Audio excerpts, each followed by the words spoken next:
Indonesia shouldn't exist. Not like this.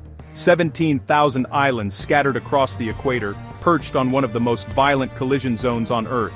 Born from a drowned continent, raised by volcanoes that still burn. By every law of nature, this should be a shattered wasteland. But somehow, it's the opposite. It's a place of staggering beauty, and life lived on the edge of destruction. Turquoise waters, emerald peaks, temples in the clouds. Through fire, flood, and ash, people stayed, and carved paradise from the impossible. To understand what Indonesia has become, we have to understand how close it came to never existing at all. This was once a vast tropical landmass now buried beneath the sea. When the glaciers melted, the ocean rose 300 feet. What you see of the islands of Indonesia today are simply the peaks of drowned mountains, the last remnants of a lost continent, but the Earth was not finished. The Ring of Fire burns its signature across this archipelago. 130 active volcanoes breathe smoke into Indonesian skies, more than any nation on Earth. They are not just mountains here, they are gods, creators, destroyers, and the beating heart of everything that follows.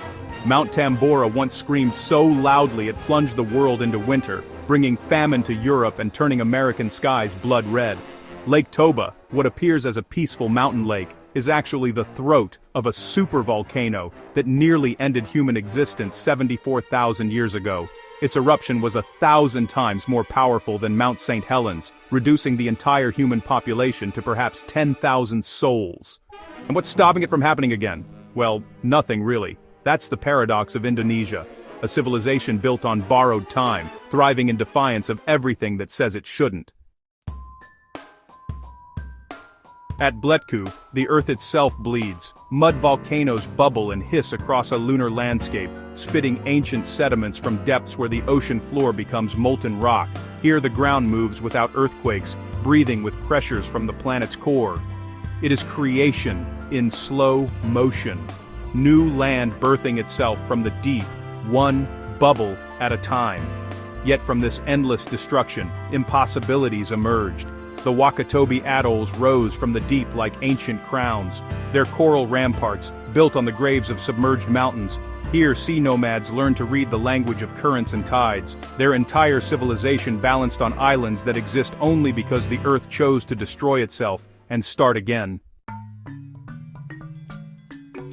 On the island of Flores, evolution went rogue. Cut off by shifting seas, this fragment of land became a biological anomaly, a place where nature broke its own rules. Here, dragons learned to hunt in packs, real dragons, 3-meter-long Komodo monitors with venom that thins blood and bacteria that rots flesh. Apex predators evolved in isolation, immune to the usual limits of size and survival. In a cave not far from the dragon's territory, scientists unearthed tiny skeletons of an extinct human species, just 3 feet tall with chimp-sized brains.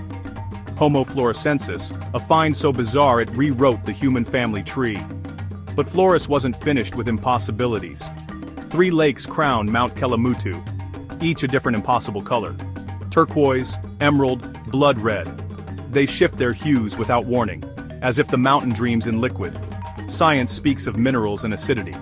But standing before them, you understand why the locals see the souls of the dead changing their moods in those waters. At Belaton, granite boulders the size of houses lie scattered like dice thrown by giants. These stones, older than the dinosaurs, are evidence of continents torn apart and reassembled. This is Indonesia's foundation, built on violence, shaped by catastrophe, made beautiful by forces that should have made it uninhabitable. Every sunrise here is borrowed time. Every beach a temporary truce between the ocean and the fire below. The very ground trembles with the memory of its own destruction. But the real mystery isn't how this land survived. It's what the first humans did when they arrived. Instead of running from the chaos, they did something that still baffles archaeologists today.